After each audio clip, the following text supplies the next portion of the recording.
Welcome back to TV Toastmasters. I'm Erik Bergman. I'm a member of TV Toastmasters as well as We Toasted Toastmasters in Lake Oswego. And tonight I have a special guest who's going to talk to us about leadership and leadership development. What makes a leader? How you can be more of a leader. My guest tonight is Julie Sies, and Julie is the CEO of Exponential Functions. It's a leadership development company. Welcome, Julie. Hi, Erik. It's great to be here today. Thank you for inviting me. I'm so glad you came here because at Toastmasters, we talk a lot about leadership. We call Toastmasters where leaders are made. That's the tagline. Now, you have made a profession out of leadership and developing leaders. What about Toastmasters made you want to join and to gain from that experience?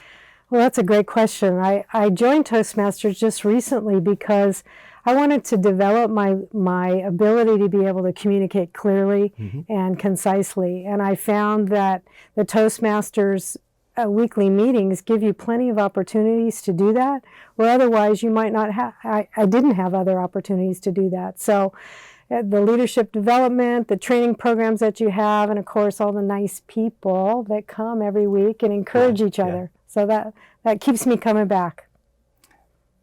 I really appreciate that. Now, you're a member of We Toasted as well, and we meet every Thursday, noon to 1, in the Cruiseway area of Lake Oswego.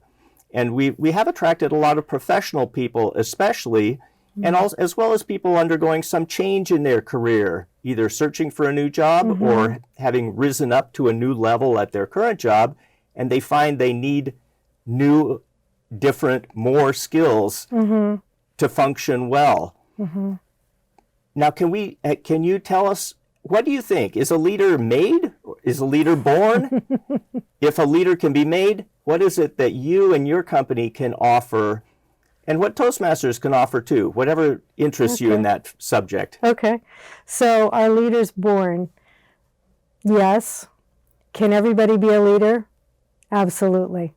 I believe that leadership is, if you have influence over one person, then you are a leader. Maybe a small leader, but you are a leader. So can you learn and develop your skills so that you are being a better leader and being able to not only lead yourself, but lead others? Absolutely. Now, you say what type of influence do people need to build? Many people are able to at least lead themselves, but what happens when you find yourself as a manager or a team leader? What are some of the things that you have to develop that go beyond just minding your own business and helping a team function better? Well, learning how you operate as a leader, how you're made, what your core passions, what your energy is that you bring to the room. Myers-Briggs, Core Values Index, Strength Finders, a lot of those kinds of assessments help you develop as a leader and know where your strengths are and then also where your weaknesses are.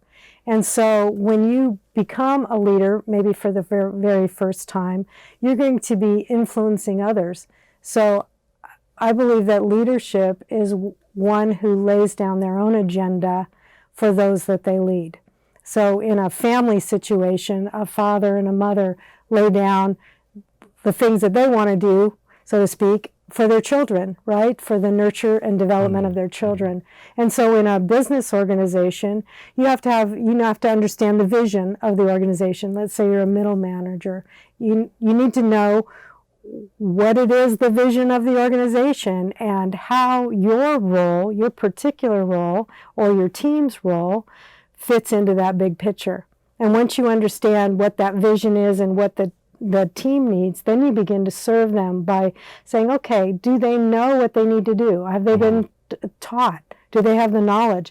Have they been trained? Have they been given the experiences to be able to make sure they know how to, let's say you're working at a sandwich place. Do they know how to make the sandwich? Do they know what goes into it? What doesn't go into it, right? And then do they have the equipment? Or have they been equipped with all the tools that they need to accomplish? And then you basically delegate and let go. So that's all a part of the very beginning of being a leader. So learning how to lead a team You figure out what they need, and then you serve them, and you make sure that they have what they need to accomplish the role that they have. But don't forget to empower, delegate, make sure that they know, and evaluate. Is it working? Is it not working? I mean, I may have taught you to make a sandwich this way, and is this the best way? With experience, you can be able to assess some of those things and be able to regroup and readjust and even be better. You've used the phrase transformational leadership in our previous talks. What does it mean to transform yourself as a leader? What's the nature of the transformation, and what are you trying to aspire to? Okay, that's a great question. So a transformational leader is probably the best way I can talk about it would be to explain a metamorphosis. And we all know what a caterpillar is, right? A caterpillar is that nice little fuzzy thing that goes along the ground. And when a caterpillar needs to change, it goes into a cocoon. And then when it goes through a struggle and a change, metamorphosis, it emerges as a butterfly. And much like leadership, in leadership, you begin to learn who you are, right? What your strengths are, what your weaknesses are, and what you need to do to move beyond those constraints and address them. So a transform leader is one that allows for feedback, allows people to let them know maybe when they're not doing so good and when they could be more effective. An effective leader never stops learning. An effective leader, a transform leader, just goes for it. The metaphor of the butterfly seems appropriate here. That caterpillar is going through intense changes. In fact, its whole nature changes from something that walks on many legs to something that flies. It was one of the biggest changes. And as you said, it's not easy. What are why people don't always want to change? They think they're doing just fine, right? They think they're doing fine.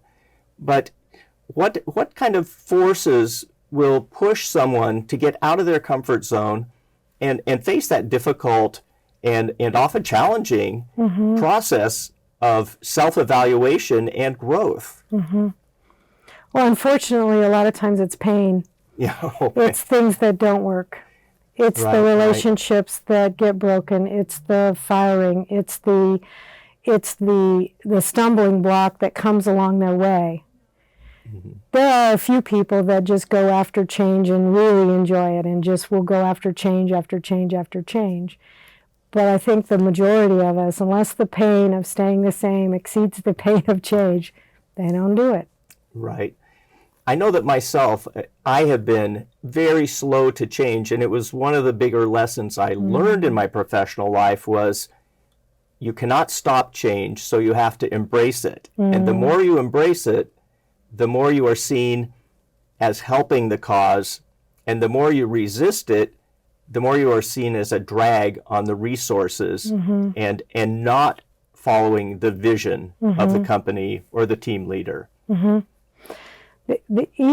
process of change starts with knowledge, right? Becoming aware that a change is needed. And so once you become aware that a change is needed, there are times when you don't really have the skills or the understanding how to do that.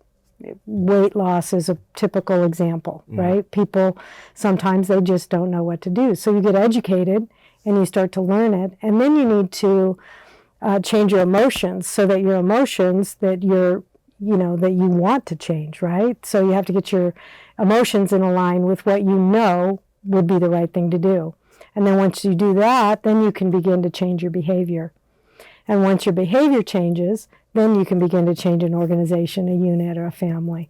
But it's trying to get, if you're changing an organization, those same things, the knowledge, the behavior, the attitude and the behavior all have to line up. You mentioned seeing the need to change. That's a primary driver of people seeking out leadership training, leadership guidance, leadership experience through practice. Now, that seems, as you describe it, that takes an openness an openness to hear how you're doing, an openness to be vulnerable and asking people to give that feedback, even if it's not something you might be comfortable hearing. Right. That goes into it, of course. What is there more about this you can tell us? We call it bumper buddies. Yes. People that love you enough to bump you back on the path that they know you want to be on. So they love you and they see it and they're honest enough to tell you the truth. So inviting relationships in your life that you invite to have open, honest conversations. For example, a good question is, when we're together, how do we want to be together? How do we want to treat each other? Most people come up with the same list. Yeah. It's honest, kind, encouraging, with integrity, those types of things. People come up with the same list, but they don't often follow up with the next step. And the next step is, what are we going to do when we fail to live up to this agreement that we've just made? And then coming up with a process for how you're going to deal with the difficulties and how you're going to deal with the problems. And that's where the real magic happens, when you have those kind of relationships in your life that love you and can encourage you to move into, to overcome some of the things that, like if I, for example, if I was at a meeting and I was constantly cutting you off and I didn't even know it, I was just interrupting you. And you came to me later and said, we said we were going to show each other respect. And Julie, when we were at that meeting, it felt very disrespectful to me because you kept interrupting me. Now, at that point, I can either say, no, I didn't do that, and walk away, and that's not going to go too far, right? Or we could say, tell me about that. Tell me what I did. And with an openness, right? And then when you hear it and you realize that you did do that, you say, I'm sorry. You're right. I did do that. Will you forgive me? And if you can't forgive me today, can you forgive me in the future? And that just opens it up. And then the next part of that would be, if you see me doing this again, would you please help me?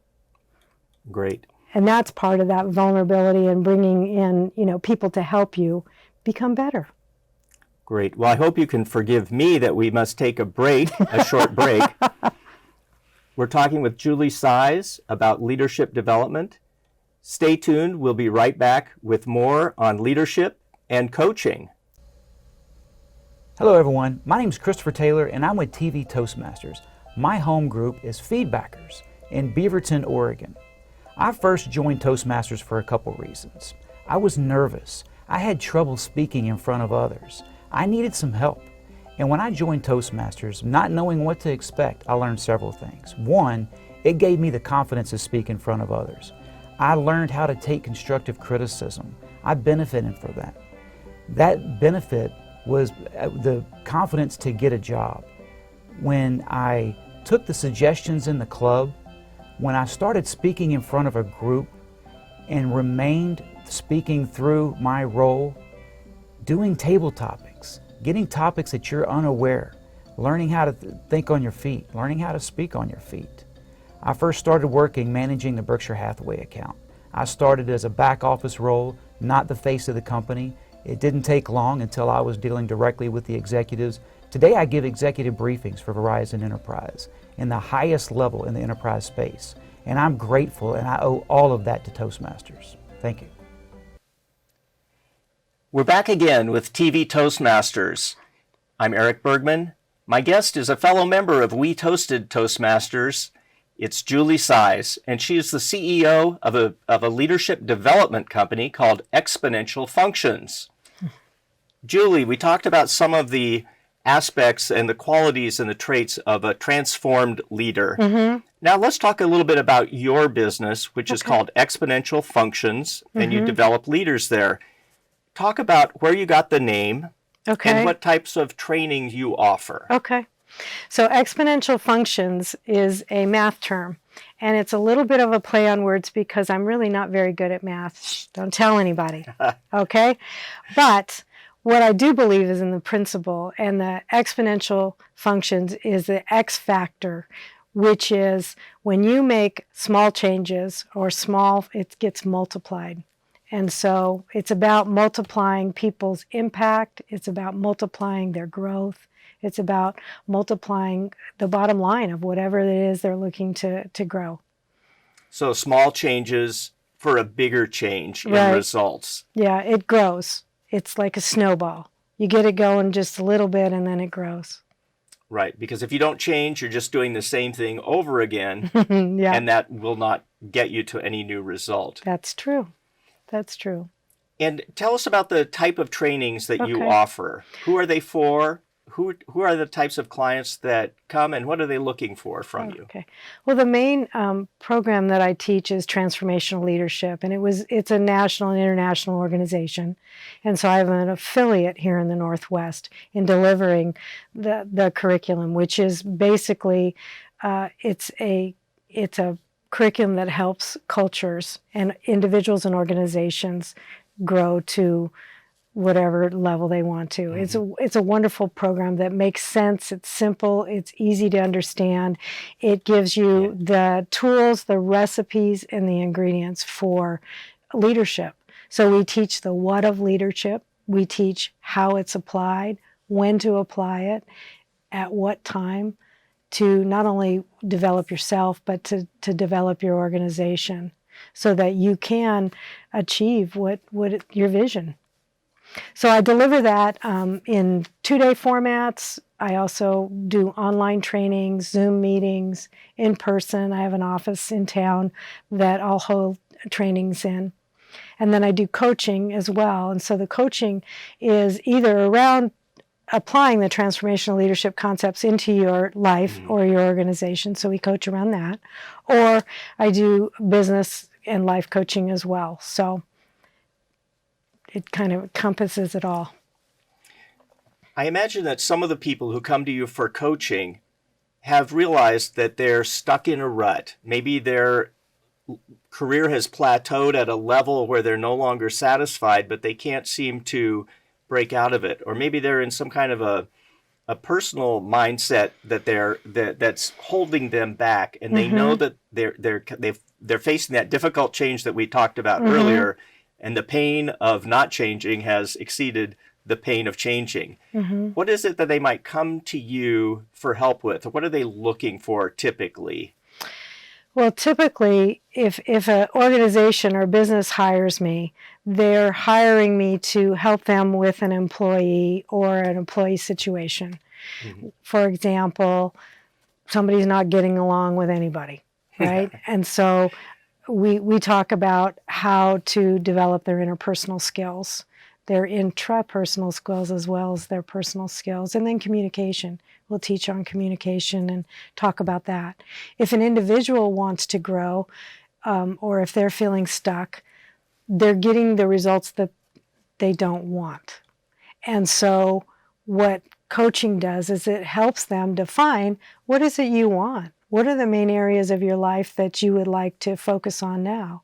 Whether it be a career transition, whether it be, a relationship that is not going, or whether they're just moving into a different phase of life and they just need some new skills and some new thinking to be able to make that transition. So we'll focus on that, of what their goals are, and then we ask a series of questions, a lot of what, how. We feel like the answers are in the clients for the most part. I mean, sometimes they really do know what they want, but they just need somebody to help them process that information and get it out. And sometimes they don't have the knowledge, and a good coach will say, well, if you did know where to go to get it, what would you do? And sometimes they'll make suggestions as well. Because as coaches, we're always learning new things and getting new techniques and finding new resources that we love to share. Now, you told me earlier that you had a personal crisis yourself that turned into a leadership opportunity for you. And it's one of the reasons why this career for you matters so much. You want to talk about that, how medical emergency turned into growth opportunity? Sure. I spent most of my career in the event management industry, working for various organizations. And about 16 years ago, I was diagnosed with late-stage cancer.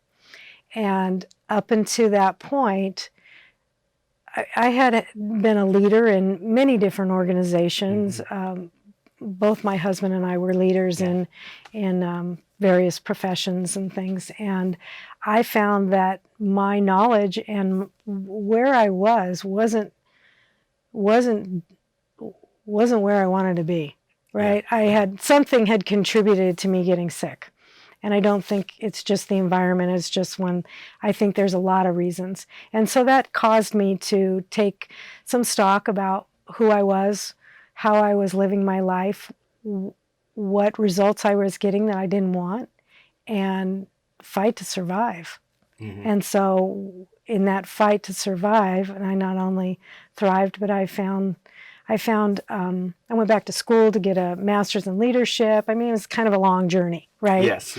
But I was introduced to transformational leadership and some other leadership programs, and it just made sense to me. And I was like, people need this. They sometimes we struggle, and we need people that we can go to that will help us out of that struggle.